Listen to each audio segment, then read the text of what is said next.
Até então, Agafia Matvievna poucas vezes tinha visto pessoas como Oblomov, e se vira tinha sido de longe, e talvez ela tenha gostado daquelas pessoas, mas viviam numa outra esfera, que não era a sua, e não houve nenhuma oportunidade de aproximação. Ilha Elite não andava como seu falecido marido, o secretário colegiado Pichenitsyn, com uma presteza mesquinha, sistemática. Não ficava redigindo documentos o tempo todo, não estremecia de medo de se atrasar para o trabalho, não olhava para todos como se pedisse que lhe pusessem uma cela nas costas e montassem. Em vez disso, olhava para tudo e para todos de modo tão atrevido e livre, como se exigisse obediência.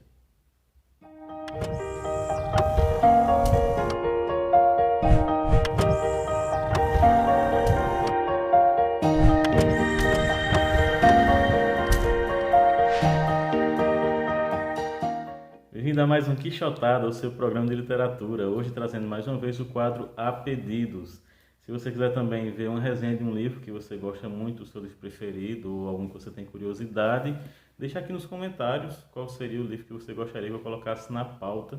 Hoje eu vou falar sobre o Oblomov, do Ivan Goncharov, escritor russo do século XIX, e estou atendendo ao pedido do João Vianney. Especificamente ele sugeriu a resenha desse livro. João Vianney, que é o nosso escritor talvez o mais atuante, né, o que mais comenta, o que mais curte, mais compartilha os vídeos.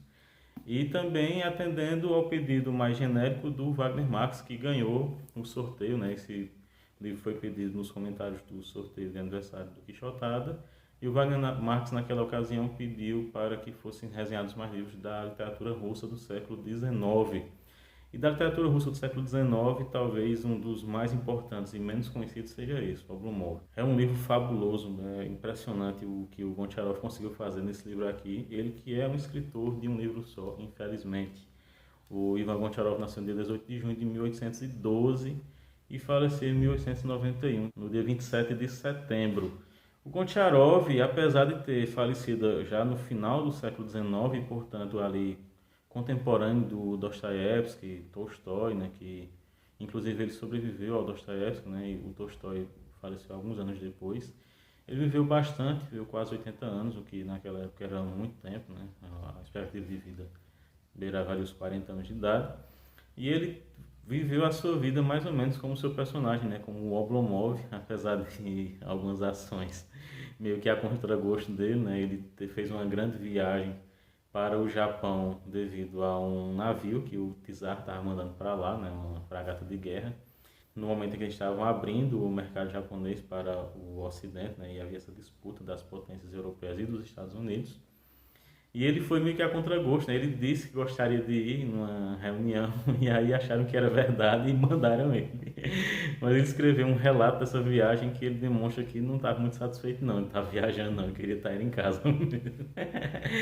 E o Goncharov então escreve esse livro que é um livro ao mesmo tempo uma crítica ao oblomovismo, uma exaltação, como eu li na leitura de abertura, a Agafia pensando sobre o Oblomov, né, ela faz uma romantização desse não agir dele, né.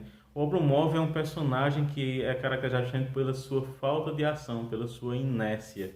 E a inércia dele realmente segue a lei de Newton, né, de só se movimentar se alguém o impulsionar. Se estiver parado, continuar parado. E ele antecipa alguns personagens que foram marcantes na literatura a partir do século XIX, né, do século XX. Eu, inclusive, já citei essa questão do Oblomov em outro vídeo aqui do canal, que foi a Montanha Mágica. Eu falei sobre esses personagens que trazem a antitrama no lugar da arquitrama, né? A arquitrama é aquela trama em que acontecem muitas peripécias, né? Em que o herói é impulsionado a agir, né? Ele sempre toma as rédeas do seu destino e sempre busca a ação, enquanto que na antitrama acontece o contrário, né? O herói ou anti-herói é levado ao sabor do vento, ele não sabe como agir, ele não tem iniciativa própria, ele não sabe qual é o seu lugar no mundo, né? E geralmente são pessoas de origem nobre ou ricas, né? O próprio Oblomov é um barin, como o Zakar, seu criado, o descreve, né? Sempre. Um barin significa um nobre. E o Oblomov, então, leva a sério essa questão da nobreza, né? De ser alguém pelo qual todos fazem as coisas, né? Ele não calça nem as próprias botas, né? É sempre o Zakar que tem que calçá-las. E ele antecipa, né, alguns personagens muito importantes, como o Brás Cubas, aqui do Brasil, né, do Machado de Assis, o Hans Castorp, do Thomas Mann, e principalmente o Bartleby, do Herman Melville. Todos esses personagens são personagens que não querem agir, não tomam a iniciativa e que preferem não fazer as coisas, né? E Oblomov, entre todos esses personagens, é aquele que eu considero o mais humano, o mais capaz de extrair do leitor as emoções mais diversas, né? Desde o amor até o ódio, né? Passando pela pena, pela indiferença. Ele é muito bem construído, né? E é um exemplo do romance psicológico russo, né? Quando se trata de romance psicológico, acho que os russos são insuperáveis. Assim como se trata de romances ensaísticos, né? De romances filosóficos, os alemães são as duas literaturas que eu prefiro. Infelizmente vocês não vão encontrar esse livro aqui, a não ser em sebos, né, por um preço muito alto. Essa edição aqui da Kozak Naif, que acabou, infelizmente, essa editora. Mas essa tradução aqui do Rubens Figueiredo, né, e o material de apoio foram para a Companhia das Letras. Tem uma boa edição também da Companhia das Letras, né, desse romance russo. E eu vou deixar o link aqui embaixo na descrição, caso vocês queiram comprá-lo.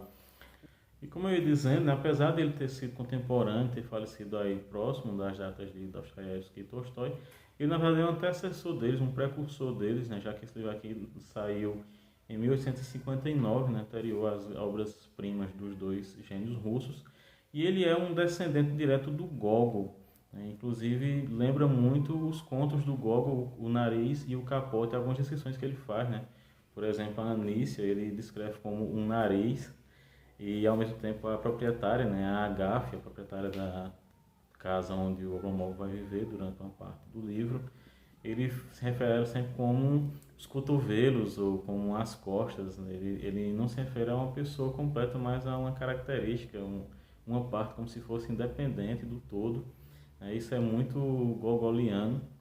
Gontiarov escreveu outras obras, mas nenhuma alcançou a genialidade dessa aqui.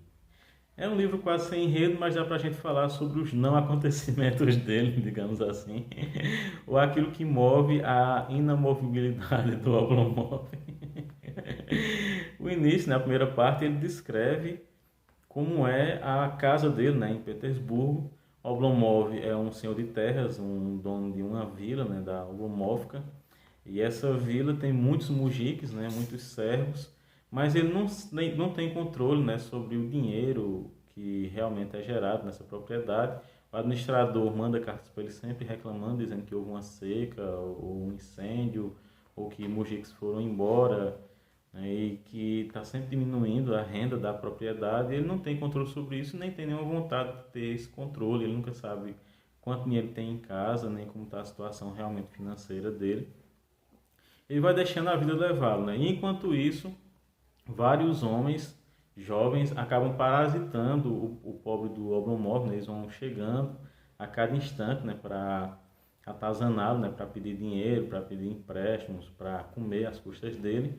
E ele recebe a todos, apesar de que ele cria sempre uma distância entre eles, né, porque ele diz que eles estão chegando do frio, né, então não cheguem muito perto dele, para ele não se resfriar. Então, para ele, tanto faz se essas pessoas sugarem o sangue dele desde que ele não adoeça. É muito interessante essa descrição. E no início a gente pensa que haverá um conflito entre ele e o seu empregado, o Zakar.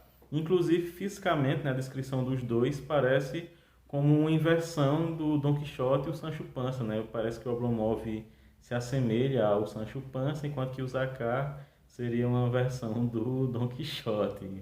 Inclusive nas idades dos dois. Mas a gente vai ver ao longo da narrativa que não, que o Zakar na verdade é um complemento do Oblomov, ele também é acometido pelo oblomovismo. Inclusive ele exacerba nessas características do oblomovismo. Aquilo que o Oblomov tenta transformar numa filosofia de vida da contemplação, né, da pacificação interior, o Zakar transforma em vagabundagem, né, em malícia, em fofoca. Então descobriremos no final da primeira parte que, na verdade, o grande contraponto ao Oblomov e ao oblomovismo é o Stolz. Stolz é o filho de um alemão com uma russa, ele que vive sempre em movimento, né, sempre agindo, sempre procurando um trabalho, procurando criar riqueza, criar novas empresas, viajar pelo mundo todo. Enquanto isso, o Oblomov vive ali, sempre na sua cama, deitado, né, vestido com o seu roupão, ele não tem coragem nem de trocar de roupa para sair. E então ele vai apresentando vários personagens que vão sempre indo à casa do Oblomov para chamá-lo para ir ao parque, porque vai ter a comemoração do Dia do Trabalho, até que ao final chega o Stolz, e esse seria o grande chamado à aventura, né, para o Oblomov, seria essa vinda do Stolz.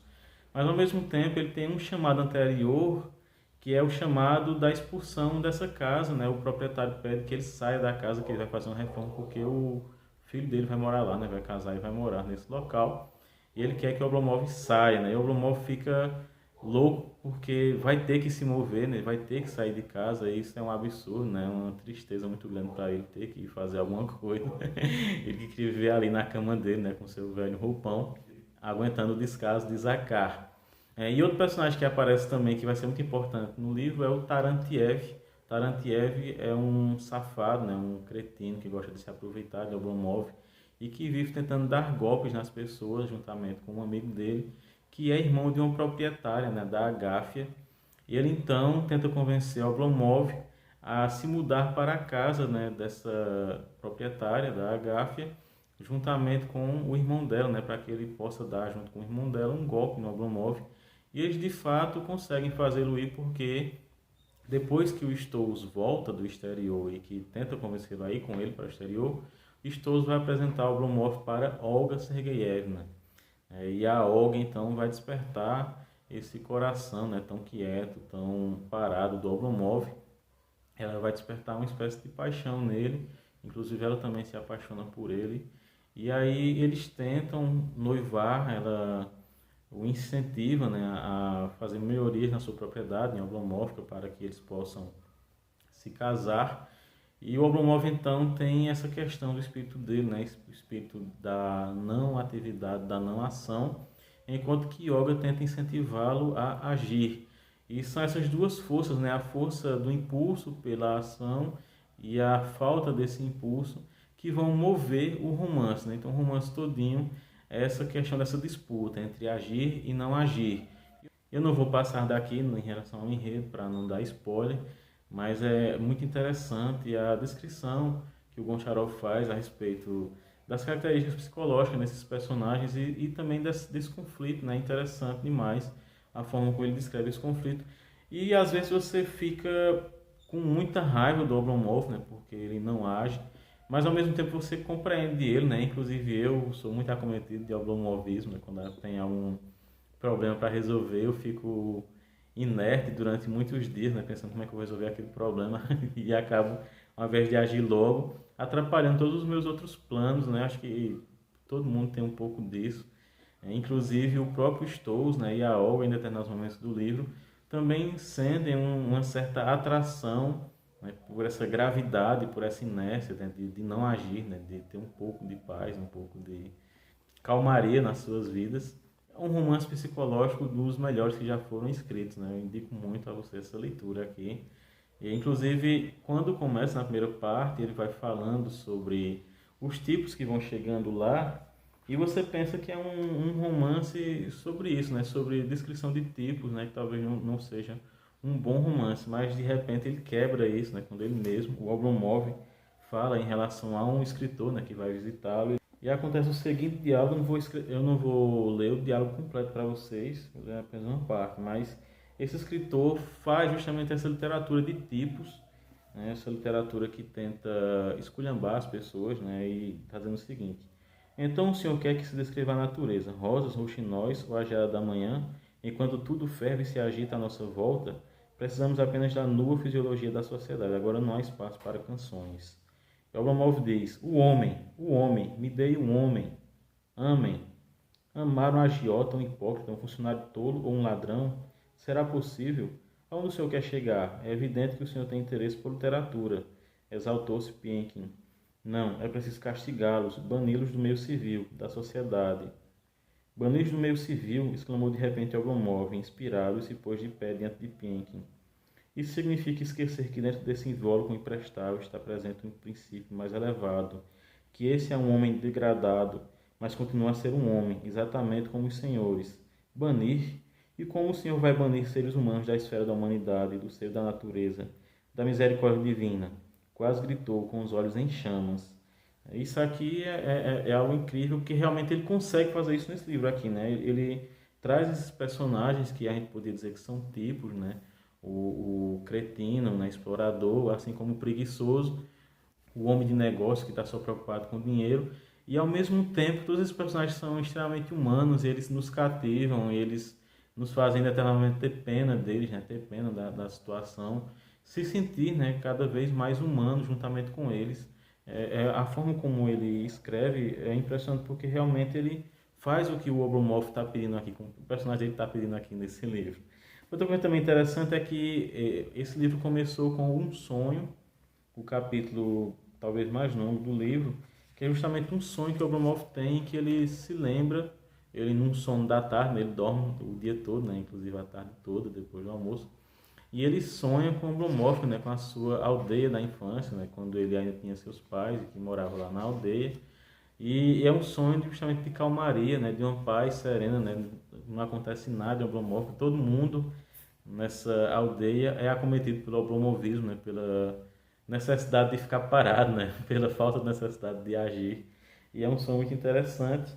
E algumas descrições que ele faz também são muito relevantes, porque elas mostram a superstição, né, do povo russo, né, e inclusive uma superstição que está presente na nossa nação também, né, no Brasil.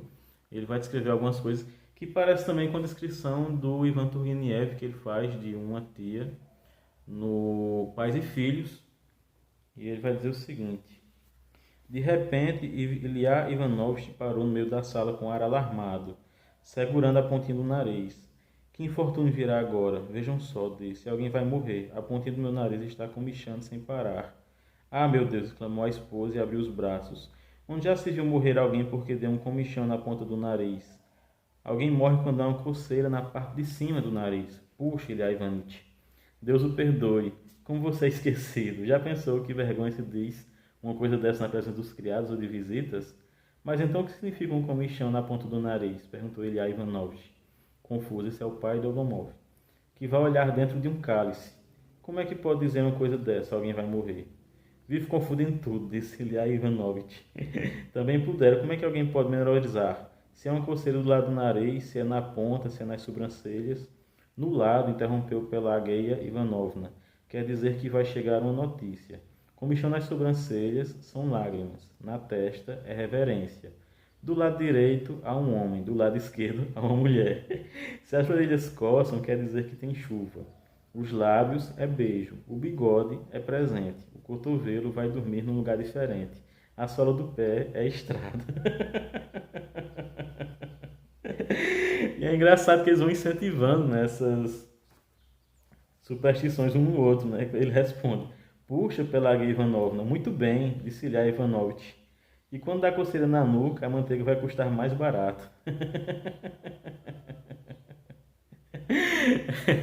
É engraçado que ao invés deles criticarem um ao outro, né, por causa dessas superstições, eles vão incentivando um ao outro, né, e vão mostrando que as superstições são verdadeiras, né, e eu já convivi com muita gente supersticiosa aqui no Brasil, né, a maioria das pessoas, na verdade, tem algumas superstições, algumas tantas quantas essas aqui, inclusive.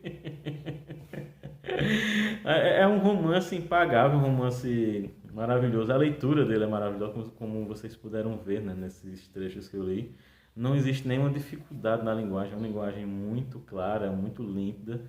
E ao mesmo tempo traz uma profundidade, né, dessa questão do humano, né, do profundamente humano que há em nós. Vai fazendo essa perscrutação em relação ao que nos move, ao que é a nossa natureza, né, enquanto seres humanos. É uma obra maravilhosa. Eu sugiro que vocês leiam para ontem, deixem esse oblomovismo de lado e peguem um livro para ler. E a gente se vê no próximo Quixotado, o seu programa de literatura.